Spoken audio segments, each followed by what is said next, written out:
Growing your business is never easy. There are many paths, and as you gain market share, the big players in your industry are likely to fight back. What should you do? Today, we're talking with Michele Henry, founder of Face Foundrie, to learn how she established her company in a very competitive market and grew through franchising. Thanks for being with me, Michele. Thank you for having me.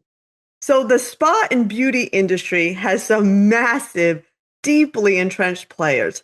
How did you carve out a lane for Face Foundrie that felt distinct rather than, just another facial place? Great question. So they might have big players in that med spa industry, but what I found initially is that they weren't approachable in a time standpoint or a price standpoint. And they were very much stuck in their ways. So booking in, you'd always have to book in 9 to 5, Monday through Fridays, never having weekend availability. And probably more important was the price point was just not attainable. It was so high that it was not something that I could justify monthly. So for me, initially, Face Foundrie had to solve a problem. And really, it was solving that timing aspect and creating a modern way to book in, which is on an app, same day appointments, something easy, something very client friendly, and creating a price point that you could justify having a monthly membership and it wouldn't break the bank. That's excellent. And for a busy mom, that you're right. That's exactly what we're looking for. And so Face Foundrie, it's a focused facial bar, not a full service spa. And that was a deliberate choice. So how do you know when to say no? And how has that actually helped you in growing your business, staying focused? Yeah. So I was going in and I was really shaking up an industry.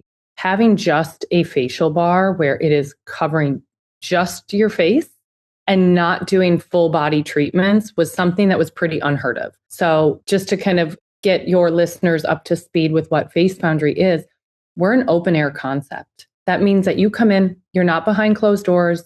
We do have curtains that separate each bed, but you're still fully clothed. And that was something that most people, when we launched in 2019, they were not familiar with a focused facial bar, mainly because I made up that phrase, right? But we also had to make sure that it was glaringly obvious what we did.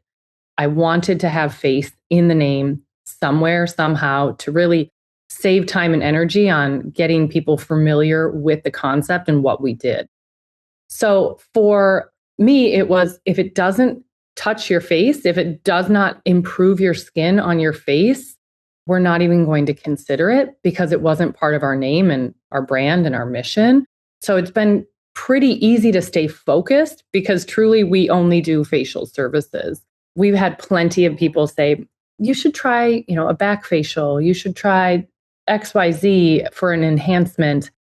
And honestly, it's been a stopping point for me. If it does not help someone's face, we just won't consider it, which it's a simple approach, but sometimes, of course, it is hard to say no, right?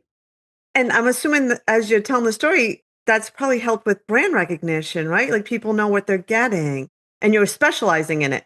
Exactly. Because, it's now 8 or 9 touch points for a consumer to get to know a brand. That's a lot of brand awareness touch points before they will ever commit. How do you save the time and education component in that brand awareness? And truly, it starts with picking a name that is glaringly obvious as to what this brand or service encompasses. So when did you realize that the best avenue for growth for your business was actually franchising? Prior to Face Foundrie, I actually had an apparel company, a soft goods company. We had 9 retail locations, 9 brick and mortars. And I actually tried to franchise that concept. I fell in love with franchising probably 2012. I really got into it. The soft goods retail chain was not the concept to franchise. It was nuanced. It was kind of cumbersome with how many SKUs. We had hundreds of thousands of SKUs. So it was not as simplified as I wanted and how I was understanding a franchise model to really need to be.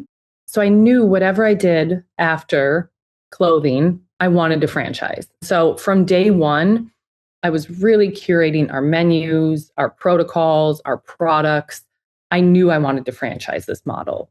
Day one, opening our doors, we had a location in Edina, which is a suburban location. And then we were looking at a location in a more urban environment, and then another suburban location a little further out, 3 different models, 3 different areas that we could then go out and say, this concept doesn't just work in one specific spot.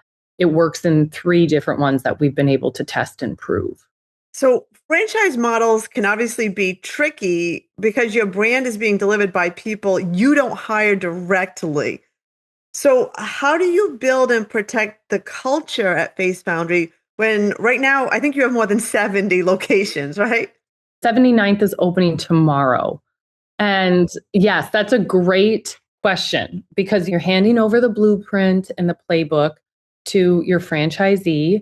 And that franchisee is really the culture keeper.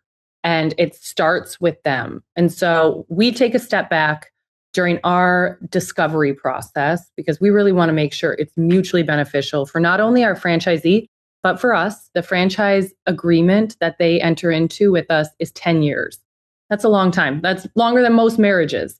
So we want to make sure that it's a great fit. And what we do is we have really open conversations about why they are attracted to Face Foundry. And are they looking to help people feel more confident? Are they looking to lead a team? Do they want to be a hands-on business owner? Are they super immersed in their community? Where do they shop? Where do they eat? Where do they go out for fun?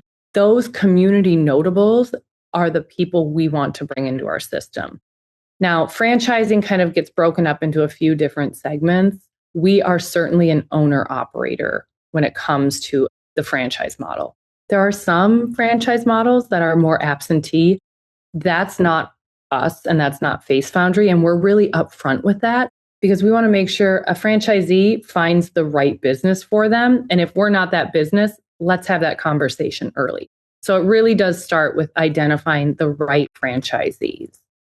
And so what do you look for in a franchisee that goes beyond financials? So you kind of mentioned this type, but give us a little bit more information on franchisees.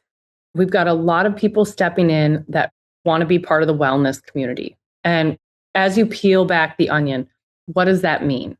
Well, they've always maybe struggled with their skin, or they really love leading teams. They want to be someone that's in their store and listening to client feedback, or they love marketing. One of our questions at Discovery Day is really dissecting and understanding what their strengths are and where their areas of opportunities are. And so really what I am looking for in a franchisee is someone that is very passionate about leading people, about helping clients. They're probably an empath at heart, and they want to ultimately be out telling people that, hey, they're a proud owner and they're inspiring. That's another component. Have they had an inspiring past, or do they have an inspiring story? Because you do need that element along with so many other components. And so when I was looking at your website, there really seems to be this win-win relationship with you, the franchisor, and your franchisees. And you talked about how a lot of your innovative ideas has come from them. Can you talk a little bit more about that? I find that so inspiring.